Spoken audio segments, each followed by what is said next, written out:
So I completed building the front and rear shocks and mounted them.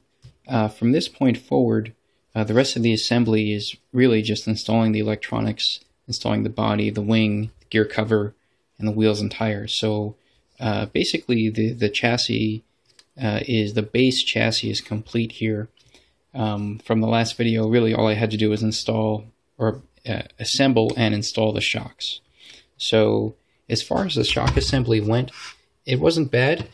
Here, let me just pull this manual up here. So I do like how these big bore shocks have a better seal arrangement than the old version 2 shocks on the B4. So these version 2 shocks here with the standard bore shocks, I think that Team Associated went kind of cheap when they made these, because the older AE shocks had a nylon bushing and then an O-ring, then a thicker nylon bushing and then an O-ring, and then a thinner nylon bushing, and that was the whole seal assembly. Here in the version 2 shocks, it was just an O-ring, a bushing, and an O-ring. So you lost the bushings on either side of the O-rings, and this was generally a looser assembly. Oil tends to leak out of it more easily, dirt gets in more easily. You got to replace the oil in these shocks quite frequently. But you know, they do work, they're just a lot more maintenance. So it looks like Team Associated went back to their older AE shock formula here, where you have a bushing on either side here, and then a thick bushing in the middle surrounded by 2 O-rings. And it mounts like a version 2 shock though, right? Everything comes in from the bottom. 3 of the 4 shocks went together just fine. One of the shocks had some kind of, I don't know, something was wrong on the inside lining of the shock body, and I had quite a bit of friction between the shock piston and the shock body as I was sliding it in and out.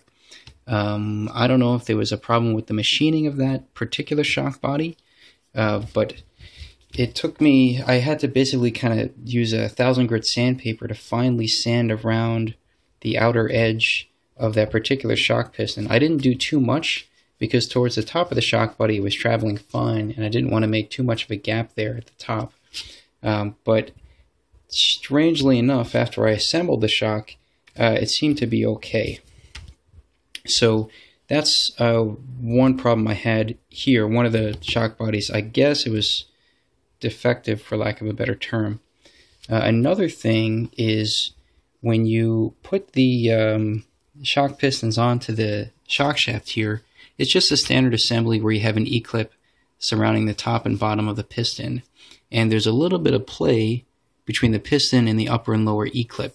So I decided to use a little trick that I learned from my Tamiya Avanti build, which is to actually have a whole bunch of spare sets of spacers here from the Avanti, and they are basically a 3mm inner diameter by 0.2mm thickness shim.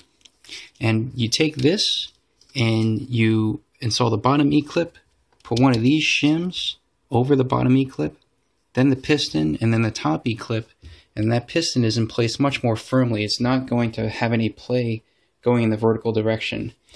Now this helps quite a bit with having more direct damping, because you can imagine, say, if you don't have that shim in there and the piston can move around a bit, during the initial suspension compression, the piston isn't going to want to move. It's really just going to travel as much as it can along the shock shaft before it locks either down against the bottom E-clip or up against the top E-clip, and then that E-clip pushes the piston against the shock oil. Okay, so there's going to be inconsistent damping between the initial damping and the rest of the shock travel. So by putting that little spacer in there, that little shim, right, one of these guys, you basically lock it in place before it even moves. So you get much more direct and consistent damping across the entire travel of the shock shaft. So these should be pretty easy to find. They're just Tamiya 0.2mm shims. I'm sure maybe Kyosho makes them, or ProTech, or other people make them, but consider getting this when you assemble your shocks. Should make them a little better. The shocks themselves are pretty smooth. They do seem to work nicely. We'll have to see over time how the seals are and how they hold up against dirt ingress into the shock body. I can say, having built these and having also built the big bore shocks from my Kyosho laser, the Kyosho big bore shocks do feel a bit smoother than these. I mean, these are very good. Don't get me wrong, they're very, very good. But the Kyosho shocks do feel a bit better, to be honest. And I think that has to do with the material they use for the O-ring. Maybe the Kyosho O-rings are just a little bit softer or something, and so there's a little more compliance between the shock shaft and the O-ring. Here you have your standard sort of red rubber O-rings, and they work fine, but they're not quite as smooth as the Kyosho O-rings. So, yeah, that's probably the only comment I have there.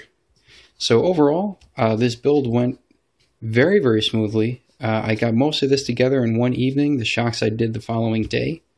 And since I've rebuilt my B4 a bazillion times, it was very easy to put this together. The instructions are very well illustrated.